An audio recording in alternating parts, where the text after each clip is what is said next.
Vítajte, v tomto videu by som sa veľmi rád podelil s vami o moje prvé pocity z letu s dronom DJI Neo 2, ktorý držím v ruke spolu s ovládačom Motion Controller, ak sa nemýlim, a na hlave mám okuliare DJI Google S3N, ak sa tiež nemýlim, lebo tých typov, názvov je strašne veľa, aj týchto okuliariek je viac typov. Tento dron mi zapožičala spoločnosť smartwear.sk a týmto jej ďakujem za zapožičanie, tak ako iné drony som mohol vďaka nim vyskúšať. No a ideme rovno na to.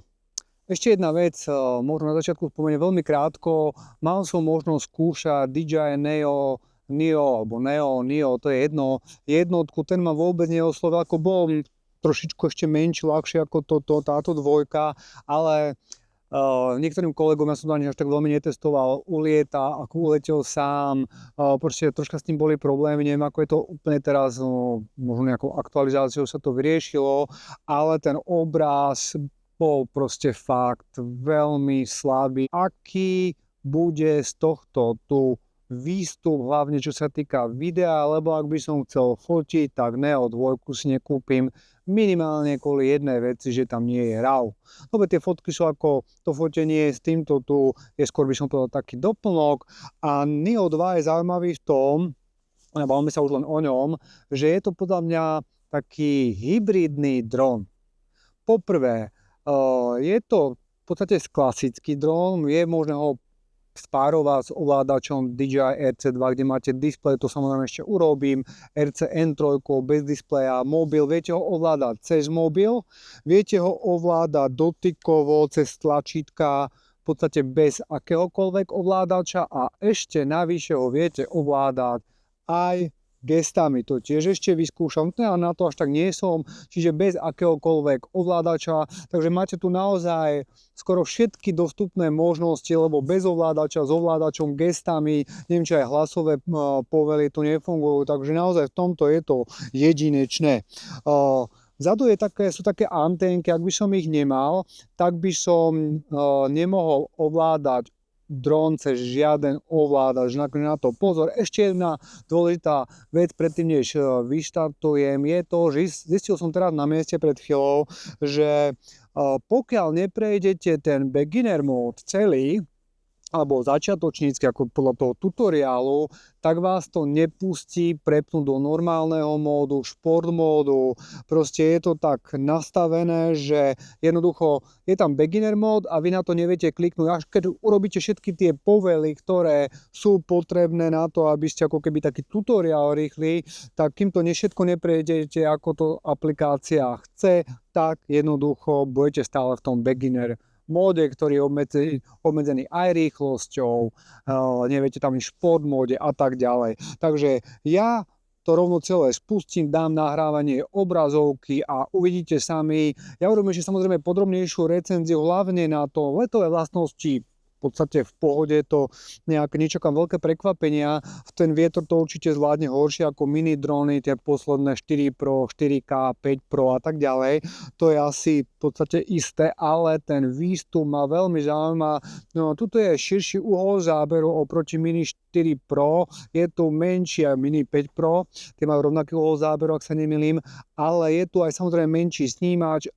Svetelnosť je vysoká 2,2 f, ale je na úrovni Mini 4 Pro, Mini 5 Pro, kde sú f1.7, f1.8, čiže sú tu nejaké limity, je to samozrejme lacnejšie o dosť oproti Pročkám, takže ten výstup ma zaujíma z jedného pohľadu. Ak by som tento dron musel použiť ako, dajme tomu, náhradný dron alebo druhý dron na niektoré veci, kde sa samozrejme ešte aj hodí ten uhol záberu a ten výstup, či je pre mňa akceptovateľný podľa toho, čo som zatiaľ videl na YouTube videách, tak ten skok oproti jednotke je výrazný, o fotografii sa vôbec nejdeme baviť, je to dokonca 4K 60p. Dobre, myslím, že aktuálne nastavené, to si môžeme len tak preletieť, automód, proste všetko a korekciu, keďže je sneh, tak ak by som nechal na 0, tak by bol taký sivý šedý, tak dám na plus jemne, možno plus 1 dokonca, No, aby tam nebol prepal, tak radšej to nebudem siliť. Dáme plus 0,7, čiže toto máme. Dobre, takže celkom svižne. Ale ja sa vrátim na svoje miesto. Dobre, takže tu som. Dobre, a ideme troška letieť. Takže mám normal mode a letíme.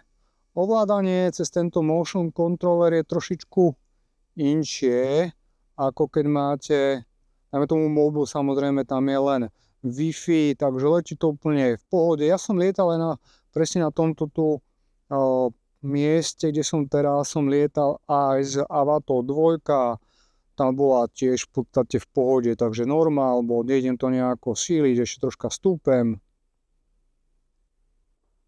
Dobre, naspäť. Vidíte sami, to je normál mód. Letím nejakých 30 km za hodinu, sa to nezdá. Skúsim ešte rovno prepnúť do šport módu. Normál, takže šport mód. Tu sú senzory vypnuté, takže skúsime tú maximálnu rýchlosť. A letí 40, čo nie je zlé. Keď už ste, pozor, keď ste takto vysoko a máte aj 40 km za hodinu, tak ono sa to nezdá, že letíte až tak rýchlo, ako letím. 40, 42 dokonca. Nie je to naozaj zle, ale je to ešte dané jednou vecou, prečo sa ani mne to nezdá, že veľmi rýchlo letím, alebo relatívne rýchlo letím, kvôli tomu, že je tu ultra širokouhlý objektív. Myslím, že je to ešte skontrolujem. Okolo 16 mm, dokonca myslím, že ešte viacej. Takže je to dané tým, že ultra širokouhlý objektív vám oddialuje, teda zväčšuje ten priestor opticky, oddialuje a potom aj pri vyššej rýchlosti nie je to až také viditeľné, že by ste išli tak rýchlo. Takže je to ako FPV, fakt pôjde. Nechcem to síliť, samozrejme v šport móde sú vypnuté senzory, ktoré má LiDAR, má dopredu a optické sú do všetkých strán. Takže to lietanie je za mňa úplne v pohode. Dám ešte teraz normál mód, aby sa zapli senzory a idem ešte taký krátky let. Možno troška na seba pôjdem, aby ste videli. Je to úplne v pohode. Páči sa mi to. Tu som. Na to ovládanie si troška treba zvyknúť. Troška preletím nad sebou. Ops. A teraz neviem, kde je. Tesne. Takže ideme ďalej. Dobre, ešte mám baterku. Tu teraz nejdem testovať počas prvého letu, že ako vydrží baterka, ako fungujú senzory, lebo teraz v normál mode sú zapnuté tie optické senzory a LiDAR dopredu. Takže v podstate teraz si tak lietam len v FPV móde. FPV mód znamená, že sa dron jednoducho nakláňa tým smerom, ktorým v podstate letíte. Samozrejme, ešte viete, myslím, že nakláňať kameru. Dobre, takže v tomto móde neviete nakláňať kameru, koliesko nefunguje. V podstate ju nakláňate tým, že dávate ruku dole, hore. Stále letím ono 30 v normál móde, kedy tie senzory samozrejme fungujú a je to úplne v pohode. Ono sa nezdá fakt tým širokouhlým objektívom, aspoň stále opisujem moje pocity, sa zdá, že letíte oveľa pomalšie ako v skutočnosti. Takže stúpam. Dobre, idem troška ešte tu poza ten strom.